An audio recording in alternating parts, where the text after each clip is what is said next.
Linapokuja swala la matibabu ya presha ya kupanda kwa kutumia lishe, kujua nini ule ni jambo moja na kujua ni nini usile ni jambo la pili. Katika video ya leo naenda kuzungumzia vyakula 9 ambavyo kwa we mgonjwa wa presha inatakiwa uviepuke pindi unapofanya matibabu ya kilishe, kwa maana kwamba vyakula hivi ni vyakula ambavyo ndo vinachochea kupanda kwa presha yako ya damu. Hivyo basi video hii nimetengeneza maalum kwa ajili ya wale wagonjwa wa presha ambao wamegundulika eza hawajaanza dawa, wanatamani kutumia tiba lishe ama tiba ya chakula kuweza kujinasua na tatizo la presha. Lakini pia nimetengeneza kwa wale wagonjwa ambao wako kwenye matibabu tayari ya presha, ambao wanatumia za dawa za kushusha presha hizi na wamekuwa wakijaribu kutumia pia au kuambatanisha sambamba na utaratibu wa chakula ama utaratibu wa kilishe.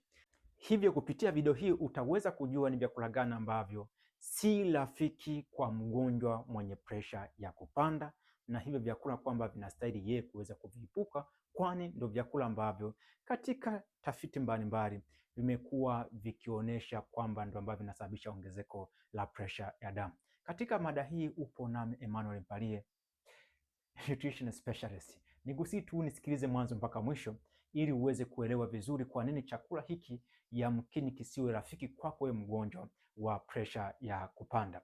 Katika tafasiri hiyo, tuende kwenye mada husika bila kupoteza muda. Nizungumze kiufupi juu ya masuala ya presha kupanda. Ili kusudi presha yako iweze kukaa vizuri, usalama wa mishipa yako ya damu uko chini ya kemikali ya nitric oxide ambayo inazalishwa na seli zilizopo kwenye mishipa ya damu.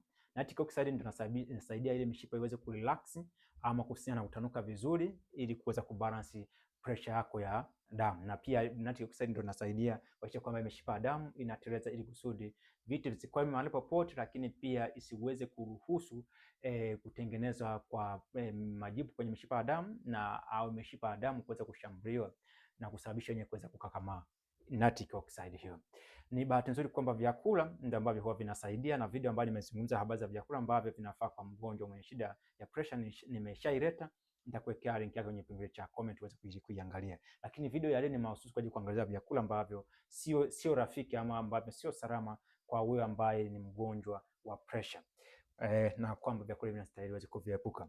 Namba moja kabisa, chakula ambacho nataka uweze kuepuka kama una tatizo la pressure ya kupanda. Namba moja kabisa ni mafuta ambayo ni ya kupikia aina zote. Mafuta ya alizeti, mawese, mafuta ya nazi, kuna mafuta ya samli, si mafuta yote, hata olive oil nayo pia.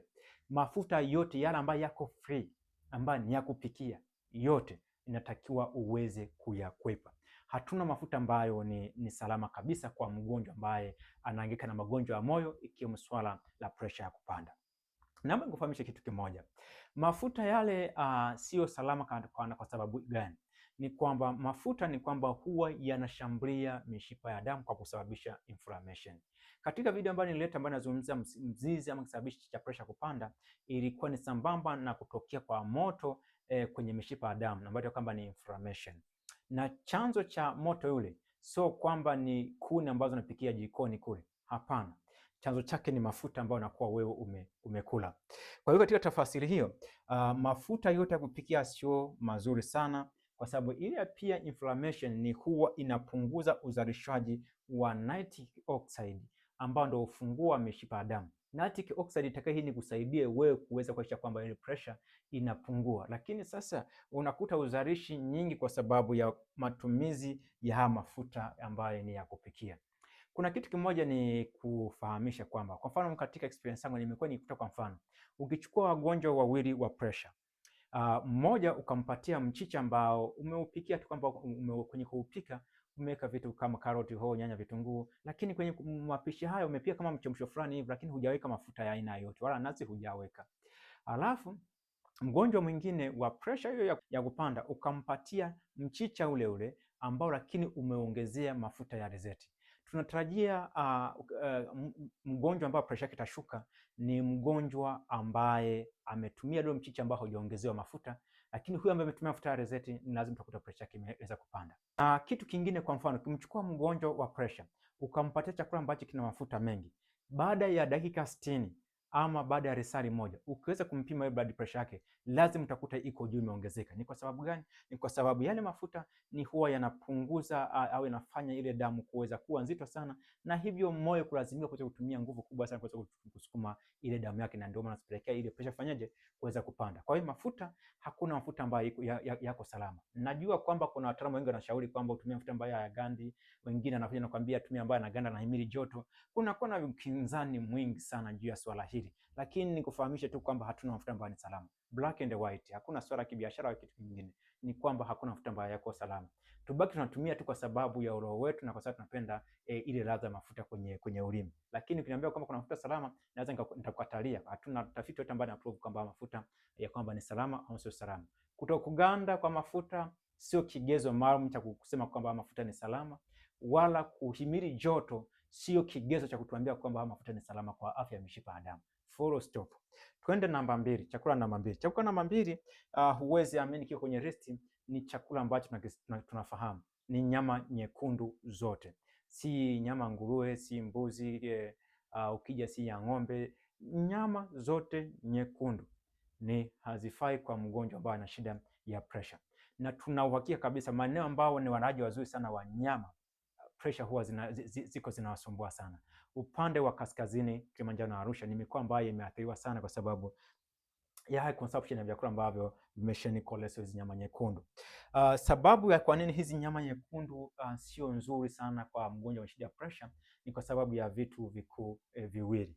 Moja, kwa sababu ya uwepo wa cholesterol, ambayo tunafahamu kwamba ongezeko la cholesterol ni kwamba huwa inashambulia mishipa ya damu na kusababisha pressure kuweza kupanda, na ni moja ya risk factor au kihatarishi cha mtu kuweza kukumbwa na masuala ya stroke na masuala ya mshituko wa moyo. Kwa hiyo fahamu kama kuna issue ya cholesterol. Mafuta haya ambayo yanaganda, ambayo tunataka kwamba ni saturated fat, yamesheheni kwenye hizi nyama nyekundu zote. Tunafahamu hicho kitu. Saturated fat ni zinashambulia mishipa ya damu, zinasababisha inflammation, lakini cholesterol sambamba na hizi saturated fat pia bado zinashusha uzalishwaji wa nitric oxide kwenye seli zilizopo kwenye mishipa yako ya damu, na hivyo kuendelea kusababisha hiyo mishipa ya damu kuendelea kukakamaa. Kwa hiyo simtarajii mtu ambaye anakula hivi vyakula, hizi nyama, hatumtarajii kwamba pressure inaweza ikashuka. Ukiamua kutumia nyama, hakikisha tu kwamba unakuwa muumini mzuri sana kutumia dawa. Hata hivyo, hiyo bado haikuhakikishii usalama, kwa maana ya kwamba kadri muda mzidi kwenda na unazidi kula tumia hivi vyakula, hali itazidi kuwa mbaya. Utashangaa ulikuwa na dozi moja, utaongezewa dozi ya pili, ya tatu, na mwisho wa siku utashangaa hujakaa vizuri, na utashangaa umeshakumbwa na stroke, umeshakumbwa na masuala ya mshtuko wa moyo. Kwa hiyo hivi vitu ni vitu ambavyo tutakao vitarajie kama una changamoto ya pressure kupanda na bado ni mtumiaji mzuri sana wa hizi nyama nyekundu. Kuna vyakula vingine ambavyo pia vimesheheni cholesterol na hizi saturated fat, ambayo tunatuleta kwenye kipengele cha namba 3, ambayo ni kuku na bata. Ikiwa sehemu ya vyakula ambavyo ni asili ya wanyama, ni kwamba pia na vyenyewe vina cholesterol na habari za mafuta ambayo yanaganda na saturated fat. Nafahamu watu wanasema kuku ni nyama nyeupe, ni kweli nafahamu, lakini inapokuja kwenye kirutubisho ambacho tunaita kwamba ni cholesterol na mafuta yanaganda ambayo ni saturated fat, fahamu kwamba hivi virutubisho viwili vipo kwenye seli ya mnyama. Kwa hiyo chochote ambacho ni mnyama, hajaacha ni cheupe ama ni chekundu, vyote vina hivi virutubisho. Vina mafuta ambayo tunasema kama ni saturated fat, lakini pia vina mafuta haya ya lehemu ambayo kwamba ni cholesterol. Kwa hiyo tunakuja namba 4 hapa, ambayo ni samaki, pia ni namba 4, lakini pia namba 5 hapa kuna matumizi ya maziwa, kuna cheese na masuala ya yogurt. Kuna mtu anasema sasa maziwa fresh au gani? Ni maziwa katika mfumo wote. Hapa nachokiangalia ni uwepo wa saturated fat, ambayo changamoto yetu na masuala ya cholesterol. Vyakula vyote ambavyo nimevitaja hivi ambavyo ni asili ya wanyama, vyote vimesheheni kwa mafuta ya rehemu haya ambayo ni cholesterol na saturated fat. Cholesterol hizi zinasababisha inflammation, zinapunguza uzalishaji pia wa nitric oxide. Kwa mtu ambaye anapambana kuongeza nitric oxide kwenye damu ama kwenye mishipa ya damu, uzalishaji wake, akitumia vyakula hivi, ni kwamba anakuwa anapingana na ule taratibu ambao anatumia. Unaweza kushangaa unakula mboga ya majani, lakini mboga ya majani haitoi matokeo kwa sababu ya hivi vyakula vingine ambavyo unaambatanisha, ambavyo sio rafiki au havisupport ule mchakato wa uzalishaji wa nitric oxide, na wala havisaidii kuhakikisha kwamba ile mishipa ya damu ni kwamba kwamba haiwezi kurelax tena, yani haisupport ile mishipa yako ya damu kuweza kurelax, kwa hiyo inakuwa ni changamoto. Kwa hiyo iko ni namba 5. Lakini namba 6, chakula kingine ambacho nitakiwa ukiepuke kama na changamoto ya pressure ya kupanda ni kwamba ni mayai, si ya kienyeji, si ya kisasa. Ni kwa sababu ya cholesterol na saturated fat, mafuta ambayo yanaganda. Kwa hiyo masuala ya mayai, ifahamike tu kwamba yai moja tu ukila yai moja inakupatia miligramu 250 za mafuta ya rehemu. Imagine sasa kama unakula kila siku, wewe mgonjwa wa pressure, hakuna namna ambavyo unaweza kukimbia shinikizo la juu la damu. Kwa hiyo hiki ni chakula namba 6 ambacho inatakiwa ukikwepo kama na changamoto ya hiyo ya pressure. Kwenye vyakula hivi ambavyo nimetaja asili ya wanyama, nyama nyekundu zote, kuku, samaki, maziwa na mayai, ni vyakula ambavyo nafahamu kwamba watu wanavishauri, hasa wale ambao wanashauri watu kupungua uzito watumia diet za protein, kwamba wale vyakula vyenye protein. Ni bahati mbaya kwamba watu hawa wanaposema habari za protein, hawasemi kwamba chakula hiki cha protein si kwamba kina protein tu peke yake, kinakuja sambamba na cholesterol na mafuta ambayo yanaganda. Mtu huyu ukimwambia kaniletee chakula tu ambacho kina protein tu peke yake, hata kama ni cha mmea ni hakipo, hata kama ni cha mnyama ni hakipo, vinginevyo kio kimetokea maabara, lakini katika uhalisia hakuna chakula ambacho kina protein peke yake tu. Ukija kwenye mmea itakuja na protein, itakuja na wanga, itakuja na vitamini za kutosha na madini, phytochemicals na nyuzi lishe. Uzuri wake kwamba hiyo protein kwenye masuala ya mmea inakuja bila cholesterol, lakini inakuja na mafuta kidogo sana ya mafuta ambayo yanaganda, ambayo ni saturated fat. Lakini ukija kwa upande wa vyakula asili ya wanyama ambavyo tuna protein kutokana na wanyama, ni kwamba utakutana na cholesterol, utakutana na saturated fat, lakini pia utakutana na virutubisho vichache ambavyo utakutana kwenye vyakula asili ya wanyama. Sasa hii inakuwa ni changamoto. Namkuta mgonjwa ni ana pressure kupanda, wakati huo pia ni mnene, anatakiwa kupungua. Mtu anamshauri aingie kwenye diet ya protein. Ni hatari sana kufuata ushauri wa design hiyo kama na magonjwa ya moyo na unataka kupungua uzito ili uweze kucontrol swala la pressure. Ni hatari sana kwa sababu ya hivi vitu ambavyo nimevielezea hapa. Kwa hiyo ingia kwenye vyakula asili ya mmea, go plant. Kule ndo ambapo unaweza kuwa uko salama. Okay, namba 7 hapa, chakula cha kuepuka ambacho sio rafiki kwa mgonjwa wa pressure, ambacho kinaweza kusababisha pressure pia kuweza kupanda, ni nafaka zilizokobolewa. Nafaka zilizokobolewa hapa namaanisha nini? Nafaka zilizokobolewa namaanisha wale wenzangu ambao wanapenda kula ugali wa sembe. Watu hao ukiwaambia wale ugali wa dona, wanakuambia ugali wa dona ni mweusi bwana, halafu hauna ladha. Kwa hiyo mtu anaishia kupata ama kula ugali ambao ugali wa sembe ambao ni ugali utokanao na mahindi ambayo yamekobolewa. Kwa hiyo sembe hairuhusiwi. Kuna ngano iliyokobolewa ambayo mara nyingi sana tunakutana nayo wapi? Tunakutana nayo kwenye maandazi, ndio tutakutana nayo sana. Tutatumia ngano ambayo imeshakobolewa kwa mara nyingi, maeneo mengi. Kuna chapati pia, halafu kuna mkate mweupe, kuna mkate wa brown ambao natumia ngano ambayo haijakobolewa, unaweza kuruhusiwa ule, hauna shida. Lakini kuna mkate mweupe, huu ni huwa hauwezi kuruhusiwa kwa sababu ngano yake imeshakobolewa. Changamoto ya nafaka ambazo zimekobolewa ni kwa tukishakoboa tunaondoa nyuzi lishe. Sasa chakula kinapokuwa kimeondoa nyuzi lishe ni moja ya chanzo cha inflammation, pia kuchochea mioto kwenye mishipa ya damu ambayo huwa inashambulia mishipa ya damu na kusababisha mishipa ya damu kuweza kukamaa. Lakini pia huwa inflammation hizi zinaharibu ama zinapunguza uzalishaji wa nitric oxide. Kwa hiyo namshangaa mtu ambaye anakuambia na shida ya pressure ya kupanda, halafu bado anakula sembe au bado anakula chapati au bado anakula mikate ile ambayo mikate meupe ama maandazi. Ni kitu ambacho ni hakiruhusiwi. Hii ni sambamba na wale watu ambao wanakula vitumbua ambao mara nyingi tunatumia mchele mweupe, iye bado haiwezi kuruhusiwa. Hii ilikuwa ni namba 7.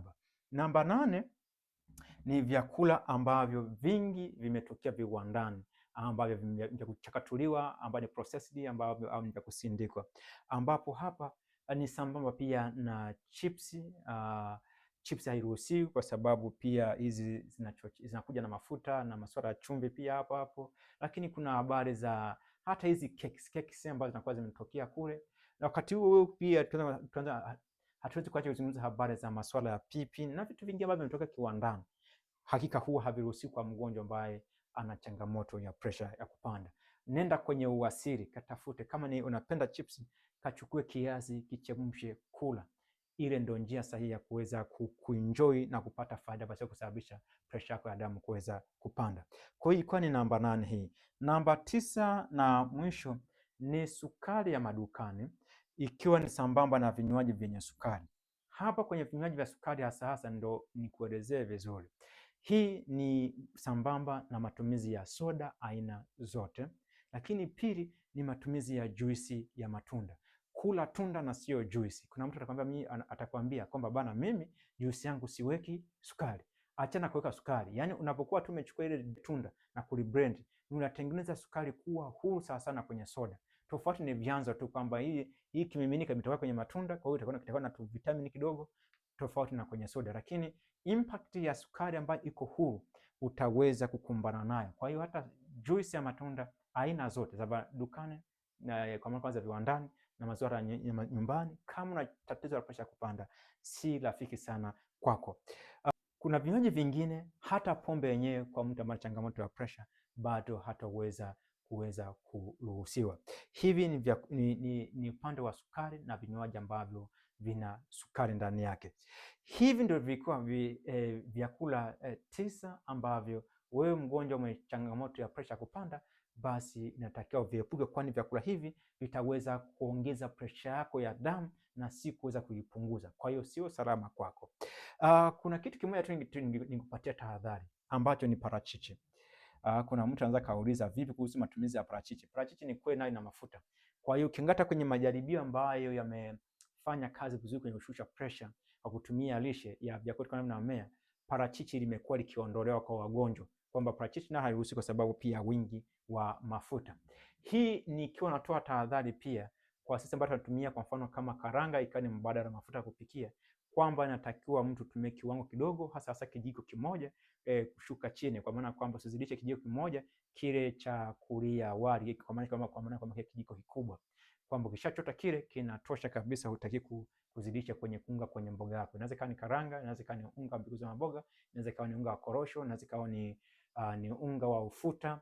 Yaani vyote hivyo ambavyo ni mbegu ambavyo vina asili ya mafuta hutaki kutumia kingi. Lakini kwa swala la parachichi kiufupi ni kwamba huwa sio rafiki sana kwa mgonjwa ambaye ana changamoto ya pressure ya kupanda. Ni vyema tumie matunda mengine kama tikitimaji, papai, ndizi mbivu, peasi, strawberries, ukija habari za zambarau na matunda mengine yapo mengi kabisa, tumia huko. Ndio matunda ambayo ni rafiki sana. So far naamini kwamba unaweza kuwa umejifunza jambo ambalo laweza ulikuwa hujawahi kuambiwa ama walikuwa nakwambia kinyume. Ulikuwa nami Emmanuel Mpale, nutrition specialist. Nikutakia wakati mwema. Kwa heri. I hope you enjoyed.